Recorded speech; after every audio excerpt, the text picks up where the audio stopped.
दोस्तों, आप लोगों ने स्लीप पैरालिसिस का नाम तो काफ़ी सुना होगा।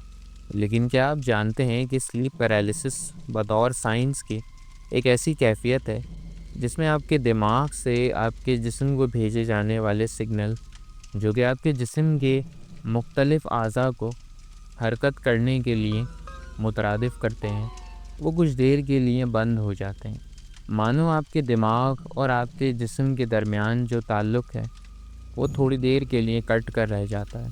लेकिन कुछ लोग ये भी मानते हैं कि इस लम्हे आपकी आँखों के सामने वो नहीं होता जो इस डायमेंशन में या इस जहान में मौजूद है, बल्कि चूँकि आपकी रूह आलम अरवा में कहीं किसी डायमेंशन के किसी कोने में फंसी होती है, तो जो मखलूक उसके करीब होती है वो यहाँ आप अपनी आँखों से देख रहे होते हैं। इस कैफ़ियत में आपका जिस्म तो सो रहा होता है, लेकिन आपकी आँखें उस डायमेंशन की उन मखलूक़ात को देख पाती है, जो आज हमारे लिए एक माफ़ूकुल फ़ितरत मखलूक बनी हुई है। दोस्तों, आज हम 3 ऐसे ही हकीकी वाक़यात को सुनेंगे, जो इस बात पर रोशनी डालते हैं कि क्या स्लीप पैरालिसिस महज़ एक साइंसी एरर है या फिर इसका आलम अरवा से भी कोई ताल्लुक़ है। ये कहानियाँ मुझे उन लोगों ने ईमेल और व्हाट्सएप वॉइस नोट के ज़रिए भेजी हैं, जो अपनी ज़िंदगी में कभी ना कभी कहीं ना कहीं स्लीप पैरालिसिस का शिकार हुए हैं। हमारी पहली ईमेल हमें आयशा ने लाहौर से भेजी है। आइए जानते हैं कि आयशा के साथ क्या वाक़या पेश आया। अस्सलाम वालेकुम मुज़फ़्फ़र भाई, मेरा नाम आयशा है और मैं लाहौर के एक हॉस्टल में रहती हूँ। ये वाक़या मेरी ज़िंदगी का पहला और आखिरी सबसे खौफनाक तजुर्बा था। उन दिनों मैं अपने मास्टर्स के लिए अक्सर रात देर तक जाग कर पढ़ा करती। कुछ थीसिस भी लिखने थे और यूनिवर्सिटी के कुछ छोटे-मोटे काम, कुछ असाइनमेंट्स हुआ करते, तो रात देर तक जागना पड़ता। एक ऐसी ही थका देने वाली रात को सितंबर की 12 तारीख को मैं अपने असाइनमेंट्स ख़त्म कर तकरीबन रात के 2 बजे अपने बिस्तर पर लेट गई। कमरे में उस वक़्त मेरे अलावा और कोई नहीं था। अब आपको ये बताते चलूँ कि उस रात मैं अपने बिस्तर पर लेटते ही जैसे ही मैंने आँखें बंद की, मैं गहरी नींद में चली गई। कुछ वक़्त के बाद मेरी आँख खुली और मैंने महसूस किया कि मैं अपने हाथ-पैर हिला नहीं पा रही हूँ। मेरे पूरे जिस्म पर एक सकते की कैफ़ियत तारी हो चुकी थी। अब मैंने नोट किया कि मैं अब जब अपने हाथ-पैर हिला नहीं पा रही थी, मैंने अपनी गर्दन को मूव करने की कोशिश की ताकि आस-पास देख सकूँ। लेकिन मैं अपनी गर्दन को भी मूव नहीं कर पा रही थी। मेरा पूरा जिस्म मानो पत्थर का हो गया हो और मैं अपनी पलकें झपका भी नहीं पा रही थी। अब सिर्फ़ मेरी आँखें खुली थीं। मेरी आँखों से बेसाख्ता आँसू जारी हो गए।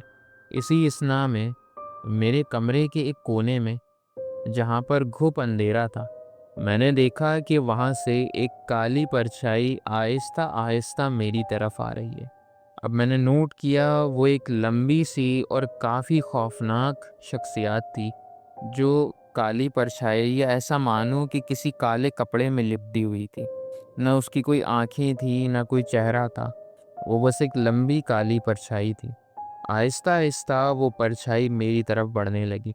मैंने बहुत कोशिश की कि चीख-कर, चिल्लाकर अपने बराबर के रूममेट को बुलाऊँ, लेकिन मेरी ज़बान बिल्कुल शल पड़ गई थी। इससे एक आवाज़ तक नहीं निकल रही थी। मैं बहुत ज़ोर से चीखना चाहती थी। मेरी आँखों से आँसू भी निकल रहे थे, लेकिन मानो मेरे गले में आवाज़ ही ना बची हो। वो परछाई आहिस्ता-आहिस्ता मेरे करीब आई और करीब आते-आते मेरे सीने पर बैठ गई। मुझे अपने सीने पर ख़ासा दबाव महसूस हुआ। उसका वज़न इतना था जैसे मानो एक बड़ी उम्र का आदमी मेरे ऊपर अपना पूरा वज़न डालकर बैठ गया हो। मेरा साँस घुटना शुरू हो गया था। अब मुझे कुछ समझ नहीं आ रहा था और मुझे लग रहा था कि शायद ये मेरा आखिरी वक़्त है। रोते-रोते मैं अपने ज़हन में अल्लाह ताला को याद कर रही थी। उसके बाद मैंने आयतुल कुर्सी पढ़ना शुरू कर दिया। अब मैंने नोट किया, जब मैंने तीसरी बार आयतुल कुर्सी पढ़ी, तो वो परछाई आहिस्ता-आहिस्ता मेरे ऊपर से उठकर हवा में तैरने लगी, जैसे वो मेरे ऊपर मुझसे कुछ इंच दूर हवा में लेविटेट कर रही हो। जब मैंने छठी बार आयतुल कुर्सी पढ़ी, तो मेरी पलकें मूव होने लगीं। मैंने फ़ौरन अपनी आँखें बंद कर लीं और बेसाख्ता कई बार आयतुल कुर्सी का विद करती रही। तकरीबन 40 मिनट के बाद जब मैंने अपनी आंखें खोली तो वो परछाई मेरे आसपास मौजूद नहीं थी। उस परछाई के जाने के बाद जब मैंने अपने हाथों को पैरों को हरकत दी तो मेरे हाथ पैर वापस हिलना शुरू हो गए थे। मैंने खुदा का शुक्र किया, उठी, फ़ौरन अपने वॉशरूम में गई, वज़ू किया, गुस्लखाने से बाहर आने के बाद जानमाज़ बिछाई और शुक्राने के नफिल पढ़े। मुझे समझ नहीं आया आज तक कि उस दिन मेरे साथ आखिर ऐसा क्या हुआ था। क्या मैंने वाकई कुछ देखा था या सिर्फ थकान की वजह से मेरा वहम था, या फिर मेरी रूह आलम अरवा में कहीं फंस गई थी। उस वक्त मैं बिल्कुल अपने जिस्म को हरकत नहीं दे पा रही थी, मेरी आवाज़ नहीं निकल रही थी, मेरी पूरी बॉडी पत्थर की हो गई थी। आज भी जब मैं उस वाक़े को याद करती हूँ, पता नहीं क्यों मेरे जहन का एक हिस्सा मुझे एक झटका देता है। मेरी रीढ़ की हड्डी बर्फ़ की हो जाती है और मैं बस कहीं न कहीं अपना ज़हन लगाकर खुद को बिज़ी कर लेती हूँ, क्योंकि मैं नहीं चाहती कि मैं दोबारा ऐसी कैफ़ियत में मुब्तला हो जाऊँ। दोस्तों, हमारा अगला वाक़या हमें कराची से इमरान ने व्हाट्सएप वॉइस नोट के ज़रिए शेयर किया है। अब चलते हैं इमरान की ईमेल की तरफ। अस्सलामुअलैकुम मुज़फ़्फ़र भाई, कैसे हैं? मेरा नाम इमरान है। कराची में एक फैक्ट्री में नाइट ड्यूटी करता हूँ। एक दिन ऐसा हुआ कि मैं नाइट ड्यूटी करके काफ़ी देर से घर वापस आया। दोपहर के तकरीबन 12 बज चुके थे। अब क्योंकि जो लोग नाइट ड्यूटी करते हैं उन्हें मालूम होगा कि जब तक वो अपने पूरे कमरे में अंधेरा ना कर लें उन्हें नींद बहुत मुश्किल से आती है या तो नहीं आती। मेरी भी यही आदत थी कि जब नाइट ड्यूटी से वापस आया तो अपने पूरे कमरे में अंधेरा किया, पर्दे डाले, दरवाजे बंद किए, खिड़कियां बंद की, लाइट ऑफ की और उसके बाद सोने लेट गया। अब मैं सोने लेटा तो फ़ोन सिरहाने रखने के बाद कुछ ही सेकंड्स में मुझ पर नींद हावी हो चुकी थी। मेरे गहरी नींद में जाने के तकरीबन क्योंकि मुझे सही वक्त याद नहीं है, क्योंकि मैं उस वक्त घड़ी नहीं देख रहा था, अंदाज़न 2 घंटे ही गुज़रे होंगे जब मेरी आँख खुली और मुझे महसूस हुआ कोई मेरा गला दबा रहा है। अब मैंने महसूस किया कि मेरे गले पर गैर मामूली दबाव बना हुआ है। मुझे आंखों से देखने पर कुछ नज़र तो नहीं आ रहा था, लेकिन एक चीज़ थी जो मैं आपको बताना चाहूँगा। मेरे हाथ, मेरी उंगलियां, मेरे पैर, मेरा जिस्म, मेरा धड़, मेरी गर्दन, यहाँ तक कि मेरा चेहरा भी मूव नहीं कर पा रहा था। इनमें कोई मूवमेंट नहीं हो रही थी। अब मैं कोशिश में लगा हुआ था कि किसी न किसी तरह अपने जिस्म को हरकत दूं, खुद को हिलाऊं जुलाऊं, इवन खुद को किसी तरह इस बेड से ही नीचे गिरा लूं, लेकिन ऐसा मालूम होता था कि मेरे पूरे जिस्म में लकवा मार गया हो, हिल नहीं पा रहा था मैं। अब इस दौरान मेरी गर्दन पे जो दबाव था वो बढ़ता ही जा रहा था और मेरा चेहरा, जहाँ तक मुझे लगता है, सांस की कमी से नीला पड़ता जा रहा था। इस दौरान मैंने महसूस किया कि मेरे कानों में किसी बच्चे की हंसने की आवाज़ आई। मुझे समझ नहीं आ रहा था, क्योंकि उस वक्त मेरे पूरे घर में मेरे अलावा कोई नहीं था। मेरी पैदाइश साहिवाल के एक गांव में हुई थी। मैं काम के सिलसिले में कराची आया था और जिस क्वार्टर में मैं रह रहा था वो भी खाली था। मेरे अलावा वहाँ पर कोई मौजूद नहीं था। तो फिर ये बच्चे की आवाज़ आ कहाँ से रही थी? अब मेरा दम बिल्कुल खुश्क होता जा रहा था। मुझे लग रहा था कि ये मेरा आखिरी वक्त है।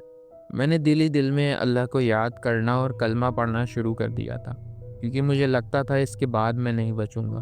अब जब मैंने कलमा पढ़ना शुरू किया और अल्लाह ताला की हम्दो सना करना शुरू की, उस वक्त मुझे महसूस हुआ कि मेरी गर्दन पर जो दबाव बनता जा रहा था वो थोड़ा ढीला पड़ गया है, जैसे किसी ने अपना पंजा मेरी गर्दन से ढीला कर दिया हो। मुझे एक तरकीब सूझी और मैंने फ़ौरन उस पर अमल किया। मैंने अपने दिल ही दिल में ज़ोर ज़ोर से तमाम तर आयात, तमाम तर सूरतें जो मुझे याद थीं, मैंने वो सब पढ़नी शुरू कर दी। सबसे पहले मैंने चारों कुल पढ़े, फिर मैंने दुरूद शरीफ पढ़ा। उसके बाद मुख्तलिफ़ आयात पढ़ी। जो जो मुझे याद था सब कुछ पढ़ता गया, यहाँ तक कि कुरान मजीद जैसे पाक कलाम की जो कुछ सूरतें, जो कुछ आयतें मेरे जहन में हिफ्स हो गई थी वो भी पड़ी, और जो मैंने सोचा था वही हुआ। मेरी गर्दन पर बना दबाव आहिस्ता आहिस्ता ख़त्म होता गया। जब मेरी गर्दन पर बना दबाव ख़त्म हुआ, मेरे मुंह से बेसाख्ता चीख निकल गई। अब मैंने महसूस किया कि इस निकलती हुई चीख के साथ मेरी आवाज़ वापस आ गई है। मैंने ज़ोर ज़ोर से चिल्लाकर मदद मांगने की कोशिश की, गला फाड़ फाड़ कर चीखा। इतनी ही देर में मेरे सर्वेंट क्वार्टर के बराबर में जो दूसरा गार्ड रहता था, उसने मेरा दरवाज़ा बजाना शुरू कर दिया। पूरे घर में एक शोर मच गया। सर्वेंट क्वार्टर की मास्टर की लाई गई, मेरा गेट खोला गया और मुझे हॉस्पिटल पहुंचाया गया। हॉस्पिटल पहुंचने के बाद कुछ अरसे में, यानी 3 से 4 घंटों के अंदर अंदर मेरी हालत नॉर्मल हो गई थी। मेरे हाथ पैर वापस काम करना शुरू कर गए थे और मेरे दिल को एक तसल्ली हो गई थी कि चलो कम से कम मेरे जिस्म को लकवा तो नहीं मार गया है। ये जो हादसा मेरे साथ हुआ, उसके बाद मैंने अकेले सर्वेंट क्वार्टर में रहना ही बंद कर दिया था। कुछ दिन के लिए तो मैंने अपने बराबर वाले गार्ड को ही बोल दिया कि भाई या तो तुम मेरे सर्वेंट क्वार्टर में रह लो या मैं तुम्हारे साथ आकर रह लेता हूँ। मेरा ज़्यादा कुछ सामान नहीं था। एक गद्दा था जिसे ज़मीन पर बिछाकर मैं कमरे के दरवाजे और लाइटें बंद कर कर सो जाया करता था। तो उस इंसान ने भी कहा कि चलो, जब तक तुम्हारे साथ कोई इश्यूज़ हैं, ये इस तरह के मसले मसाइल हैं, मैं तुम्हारे क्वार्टर में आके रह लेता हूँ। वो अपनी चारपाई अगले दिन मेरे कमरे में ले आया और उसी क्वार्टर में तकरीबन 2 हफ्ते हम लोग, कभी वो दिन में मेरे साथ सोता जब उसकी शिफ्ट ख़त्म होती, तो कभी रात में वो मेरी तीमारदारी करता। वो इंसान नेक था, 5 वक्त का नमाजी था। उसने मुझे भी कुछ वजीफ़े बताए, कुछ आयात, कुछ दुआएं बताईं, जिससे मुझे अफाका भी हुआ। दोस्तों, अब बढ़ते हैं हमारी आखिरी और तीसरी ईमेल की तरफ, जो हमें रावलपिंडी से फ़रा ने भेजी है। सलाम हुज़ैफ़ा, मेरा नाम फ़रा है और मैं रावलपिंडी में रहती हूँ। ये जो वाक़या है ये उस वक्त मेरे साथ हुआ था जब मैं अपने पेरेंट्स के घर रावलपिंडी अपने समर वेकेशन एंजॉय करने गई थी। मेरा स्कूल चूँकि कराची में था और मेरी रिहाइश असल जो थी मेरे वालिदैन की, वो रावलपिंडी में थी। मेरे मामू ने मुझे उस स्कूल में एडमिशन करवा कर दिया था। मैंने अपनी ज़िंदगी का ज़्यादा अरसा मेरे मामू और मामी के साथ ही गुजारा। मेरे ख़ानदान के अक्सर लोग कहते हैं कि तुम्हारे मामू मामी तुम्हारे दूसरे वालिदैन। काफ़ी हद तक ये बात सही भी है, क्योंकि मेरे मामू और मामी ने कभी अपने बच्चों और मुझ में फ़र्क नहीं किया। अब ये उस वक्त का वाक़या है जब मैं काफ़ी छोटी थी। 9 क्लास के एग्ज़ाम्स के बाद छुट्टियां एंजॉय करने अपने वालिदैन के घर रावलपिंडी गई हुई थी। रावलपिंडी में उस वक्त बिजली जाने का बहुत इशू था। कभी इलेक्ट्रिसिटी होती तो कभी ना होती। अब ये एक रात का वाक़या है जब मेरी एक कज़न की शादी थी, जिसमें मेरे वालिदैन और मेरे बाकी भाई बहन गए हुए थे। अब उस घर में मैं और मेरी मामी थी। मामी मुझे छोड़ने आई थी, लेकिन मेरी हालत क्योंकि ख़राब थी, मैं बीमार पड़ गई थी, तो मामी कुछ दिन मेरे साथ ही रुक गई थी। मामी ने मुझे टैबलेट देकर सोने को कहा। अब मेरी हालत ख़राब थी, मैंने फ़ौरन टैबलेट ली, कंबल अपने मुंह पर डाला और सो गई। आधी रात के वक्त मुझे महसूस हुआ कि जैसे कोई मेरा बेड ज़ोर ज़ोर से हिला रहा है। मुझे समझ नहीं आ रहा था। पहले तो मुझे लगा कि ये जो बेड हिला रहे हैं ये मेरे अपने भाई बहन हैं, मेरे साथ कोई शरारत कर रहे हैं, मुझे डराने की कोशिश कर रहे हैं। फिर मैंने जैसे ही अपनी आंखों को थोड़ा सा मोड़ के बराबर में देखा, मेरी मामी मेरे बराबर में सोई हुई थी। मुझे इतना तो समझ आ गया था कि मेरे भाई बहन इतने बेहिस नहीं हैं कि मामी को भी साथ देखकर सोता हुआ बेड हिलाकर उनकी नींद ख़राब करने की कोशिश करे, क्योंकि मेरी मामी सख्त औसान की मालिक थीं और बच्चों को ठीक ठाक डांट दिया करती थीं। जब बेड बहुत ज़्यादा हिलना शुरू हुआ तो मुझे लगा कि मुझे उठकर अपने भाई या बहन जो भी हिला रहा है बेड को, उसको एक आध थप्पड़ लगा देना चाहिए। लेकिन मुझ पर हैरत का दूसरा झटका तब लगा जब मुझे मालूम हुआ कि मैं हिल नहीं सकती, जैसे मेरे हाथ पैर किसी ने बांध दिए हों। कोई रस्सियाँ नहीं थीं, कोई हैंडकफ्स नहीं थे, लेकिन ऐसा लग रहा था जैसे किसी ने किसी गायबाना चीज़ से मेरी पूरे जिस्म को बांध दिया हो। मेरा चेहरा बिल्कुल छल पड़ता जा रहा था, मुझे समझ नहीं आ रहा था कि क्या करूं। मैंने मामी को बराबर में सोते हुए तो देखा था, मुझे लगा मामी को आवाज़ दूं। मैंने उनको आवाज़ दी लेकिन मेरे हलक से आवाज़ नहीं निकली, यहाँ तक कि मैं अपना मुंह भी नहीं खोल पा रही थी। मुझे समझ नहीं आया कि आखिर ये मेरे साथ हो क्या रहा है। अब मुझे समझ नहीं आ रहा था कि मैं क्या करूं, किस तरह ख़ुद को उठाऊं और किस तरह मामी को हिलाऊं, कोई इशारा दूं, क्या करूं, क्योंकि मेरा पूरा जिस्म ऐसा लग रहा था जैसे बांध दिया गया है। यहाँ तक कि मेरा हलक, मेरी आवाज़, मेरी ज़बान भी ऐसा लग रहा था किसी ने बांधी हुई है। मैं कुछ बोल नहीं पा रही थी, कुछ नहीं कर पा रही थी। इतनी देर में मेरे कमरे के दरवाजे से मेरी वालदा इंटर होती। मुझे थोड़ा सुकून महसूस होता है कि चलो अम्मी आ गई हैं, अब वो कुछ ना कुछ करके मेरा कंबल ठीक करने के बहाने ही मेरी तरफ आएंगी, तो मैं उन्हें आंखों का इशारा देकर कुछ ना कुछ बताने की कोशिश करूँगी। लेकिन ऐसा नहीं होता। मेरी अम्मी मेरे करीब आती हैं और जब वो मेरे करीब आती हैं तो मुझे उनके चेहरे से एक अजीब सी वहशत महसूस होती है। उनका चेहरे का कुछ हिस्सा ढका हुआ था और उनकी आंखें अजीब सी लाल या ऑरेंज रंग की हो गई थीं। वो आहिस्ता आहिस्ता मेरे चेहरे पर झुकती जा रही थीं और जैसे जैसे मेरे करीब आ रही थीं, मेरी वहशत और बढ़ती जा रही थी। ये समझ नहीं आ रहा था कि ये मेरी वालदा ही हैं या कोई और है। अब मैं इन सोचों में गुम ही थी कि इतनी ही देर में मेरी वालदा नुमा उस वजूद ने मेरे चेहरे पर झुककर कुछ कहा। वो लफ्ज़ थे, मैं तुम्हारी माँ नहीं हूँ। उस औरत की आवाज़ बहुत गर्जदार और कड़क थी, जो कि मेरी वालदा की आवाज़ कतई नहीं हो सकी। मैं फ़ौरन पहचान गई कि ये मेरी वालदा नहीं कोई और है और उस वक्त मुझे अपनी सांसें उखड़ती हुई महसूस हो रही थी। जैसे ही कमरे में लाइट वापस आई, एक तेज़ रोशनी के साथ वो औरत मेरे वजूद के ऊपर से भी गायब हो गई। और जैसे ही लाइट आई, मैंने महसूस किया कि अब मैं अपने हाथ पैर हिला पा रही हूँ। मैं फ़ौरन बेड से उठी मामी को उठाया और उनके गले लगकर ज़ोर ज़ोर से चीख चीख कर रोने लगी। मेरा पूरा घर, जो कि अभी अभी शादी से वापस आया था, वो सब मेरे करीब आए। मेरी वालदा मेरे करीब आई तो मैं उनसे डर गई। अब उस उम्र में मुझे वालदा और किसी ऐसे वजूद के बीच का फ़र्क तो नहीं पता था। शायद इसीलिए वो डर मेरे दिमाग में बैठ गया। मेरी वालदा मेरी हालत देखकर रोए जा रही थी और मैं उनसे खौफज़दा हो रही थी। कई दिनों तक मैंने अपनी वालदा से ना बात की, ना उनके करीब गई। वो जिस कमरे में होती, मैं उस कमरे से चली जाती। मुझे आज अंदाज़ा होता है कि उस सब से मेरी वालदा के दिल पर क्या गुज़र रहा होगा।